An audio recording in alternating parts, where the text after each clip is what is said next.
Magandang araw mga kaibigan.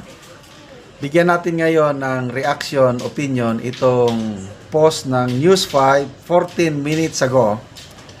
Tungkol ito sa pananaw ni BP Sara sa panawagan na ideklara persona non grata si Vice Ganda sa Davao City. So, nagsalita na. BP Sara sa panawagang pagdeklarang persona non grata kay Vice Ganda.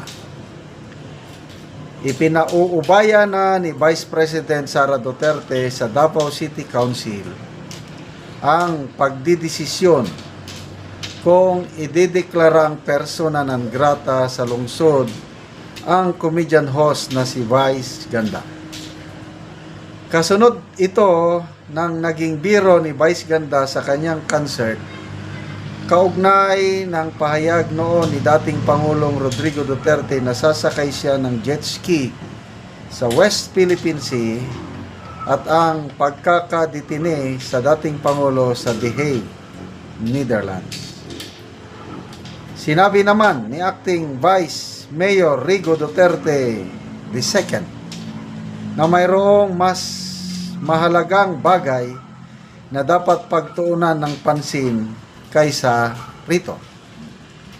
Ito ang pahayag ni Vice Mayor Duterte.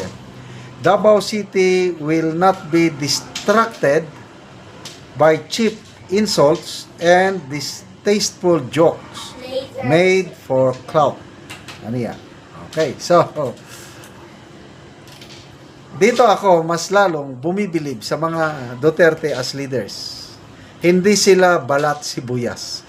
Tayo lang mga DDS ang minsan, yan, tayo ang nagre-react, di ba? Tayo ang nasasaktan. Kasi nga, grabe, kawawa na nga si Tatay Digong doon na matanda na, 80 years old, nalulungkot, nangangayayat na. Tapos, ganunin pa.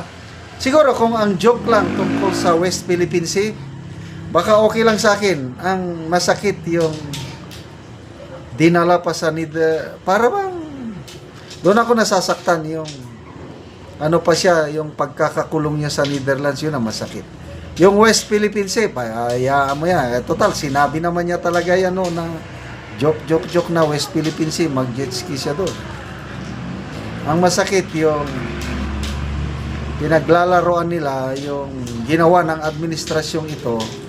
Parang tuwan-tuwa sila na nakulong si Tatay Digong natin sa ICC Netherlands. But balik tayo sa mga Duterte. Tama ang sabi ni Vice President Duterte na hindi siya makialam, balang City Council. Ang City Council naman, wala kaming panahon para yan. May mga mas mahalaga pang bagay na pagtuunan namin pansin. Correct. So, wag nang palakihin ang issue. Tayo na lang. Tayo na lang mga DDS ang mag-iingay. Lalo na yung panawagan na i-boycott.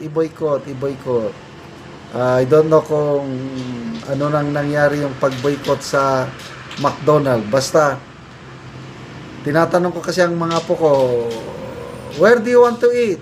McDonald's. Mamaya, nandun na kami sa McDonald's kasi may mga McDonald's na may laruan. Kaya gustong-gusto nila makapaglaro doon sa playground ng McDonald's. So ngayon, wala na. Sabi ko, sorry. Pagsasabi ng aking apo na babae, Lolo, McDonald's, sorry. I'm in protest. Hintayin natin na matanggal muna si Vice Ganda na endorser ng McDonald's bago tayo magpunta doon. CDO Tocino. Although hindi ako kumakain ng Tocino. Yan, McDonald's.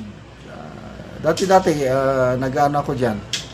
Kumakain din dahil may yung mga apo ko, gustong-gusto nila yung mga dyan, ice cream, mga But this time, wag muna tayo. Yan, McDonald's at saka CDO Tocino. Yun na lang ang magagawa natin. Okay, magbasa tayo sandali sa mga comments.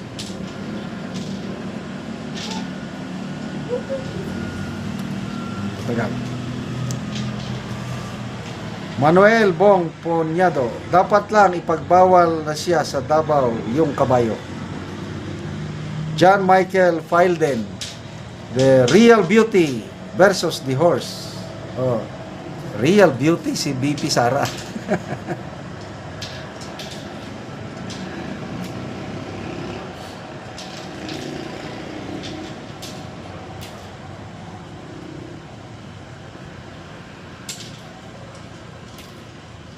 Okay, so Isagani Tapasaw, kasuhan nyo yan, padikit ni Torian, kadikit. Huwag nang kasuhan, pabayaan na lang natin. To me, parte lang yun sa freedom of expression, walang kaso-kaso.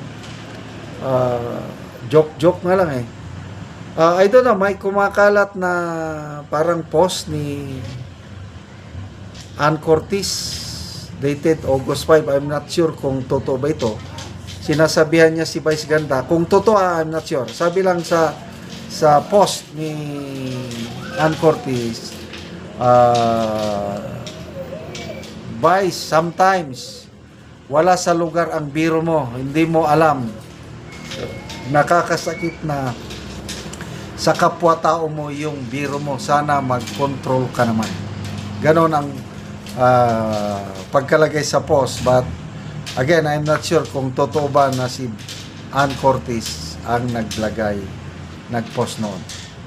So, isa pa, hinubaran ni Sas Rogando Sasot itong si Vice Ganda, yung lumalabas sa kanyang mga bibig, galit siya sa China. But sa totoo pala, ang mga cosmetics products na ibinibenta niya, tawag niya is Vice Cosmetics. Halos karamihan, 88% galing sa China. So, galit-galit kunuhay siya sa China sa panlabas, but deep inside, yumayaman siya ng dahil sa produkto ng China. So, mayroon pang kumakalat ngayon sa Facebook Reel, sa isang programa niya sa Showtime, inasabi ni Vice Ganda na dalawa lang ang nagpapahirap sa tao, sugal at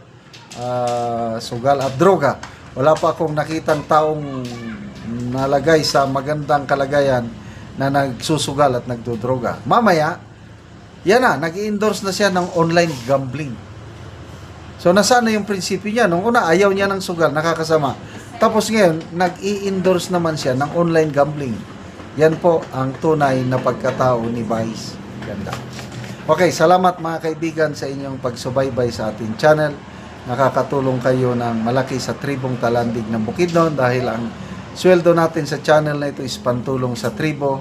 Namimigay tayo ngayon ng mga libreng yero at pako para makapagpatayo naman ng mas maayos na tirahan ang tribong Talandig.